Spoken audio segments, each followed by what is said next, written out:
As Ralph Waldo Emerson said, the glory of friendship is not the outstretched hand, nor the kindly smile, nor the joy of companionship. It is the spirited inspiration that comes to one when he discovers that someone else believes in him and is willing to trust him. Friendship has been a major part of growing up and will continue to be for the extent of our lives.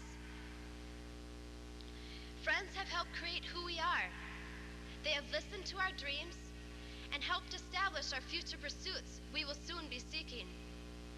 We are discovering our friends' plans and ours do not necessarily coincide, and we're finding ourselves torn between the excitement of moving on and the sorrow of what we may be leaving behind. Friends have helped make our high school years unique and ones to cherish.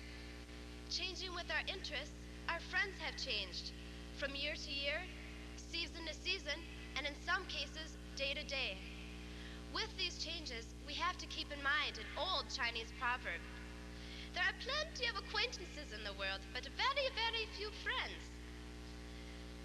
Being a friend is the most difficult and demanding role a person can assume, but it is also the most rewarding.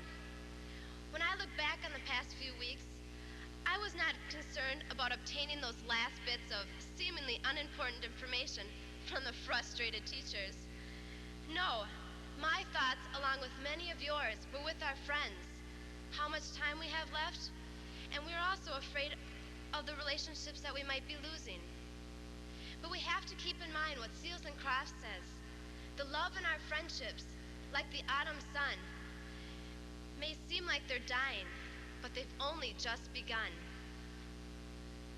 Emerson once said, "A true friend is someone who can make us do what we can, accepting the good with the bad, the laugh with the tears." It's all part of any relationship.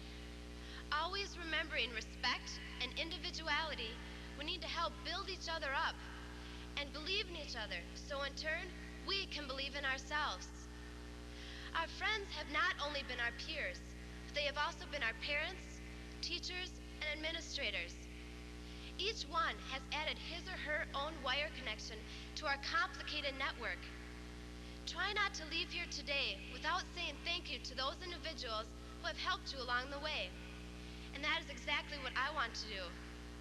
Thank you to the dads, moms, brothers, and sisters who have put up with our stress attacks at home and have supported us through everything. Thank you to the faculty and staff for making Richfield High School a place where dreams are created to be fulfilled.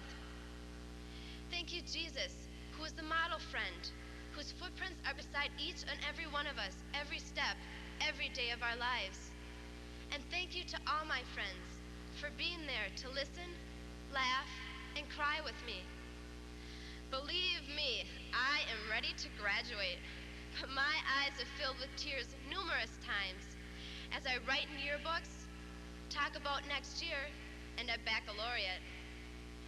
I'll never forget when my calculus teacher said to me something about graduation, and I shouted in joyous celebration. His reaction to my outburst was, "I'll bet you'll be the first one crying at graduation." And I said, "Of course, but that doesn't mean that I'm not ready to move on." In reality, I know I may never see many of you again, and some I have not even had the opportunity to befriend. But I know as next year we will all be making new friends as our lives continue to evolve. A poem by Joseph Perry summarizes this idea well. Make new friends, but keep the old. Those are silver, these are gold. Friendships that have stood the test, time and change, are surely best. Brow may wrinkle, hair grow gray. Friendship never knows decay. But old friends, alas, may die. New friends must their place supply. Cherish friendships in your breast.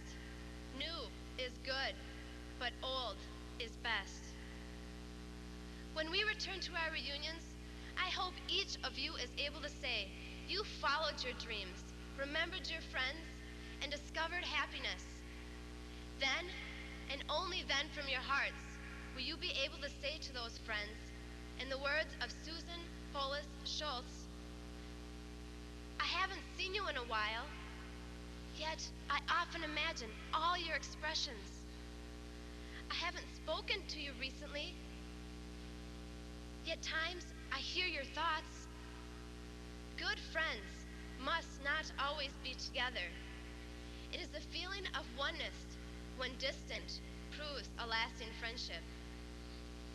Class of 1991, we may never pass this way again, but take that attitude and love of acceptance that you have acquired and leave here tonight willing to take the chance.